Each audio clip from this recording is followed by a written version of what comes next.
નમસ્કાર દર્શક મિત્રો, નીકળતા ગુજરાત ન્યૂઝમાં આપનું સ્વાગત છે।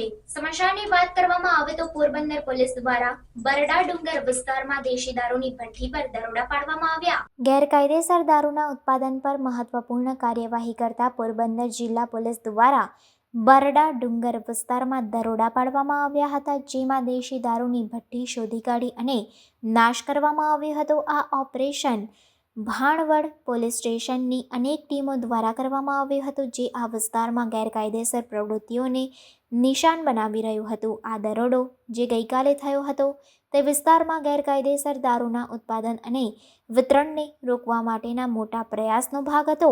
પોલીસ ટીમોએ ભઠ્ઠી સાધનોને તોડી પાડ્યા અને મોટી માત્રામાં દેશી દારૂ જપ્ત કર્યો હતો। આ કાર્યવાહીથી આ વિસ્તારમાં ગેરકાયદેસર દારૂના વેપાર પર મહત્વપૂર્ણ અસર થવાની અપેક્ષા છે। સ્થાનિક અધિકારીઓ જાહેર આરોગ્ય અને સુરક્ષાને જોખમમાં મૂકતી ગેરકાયદેસર દારૂની કામગીરી સામે લડવામાં સજાગ રહ્યા છે। પોરબંદર પોલીસે સમુદાયની સુરક્ષા અને કલ્યાણ સુનિશ્ચિત કરવા માટે આવી પ્રવૃત્તિઓ પર તેમની કાર્યવાહી ચાલુ રાખવાનો સંકલ્પ કર્યો છે।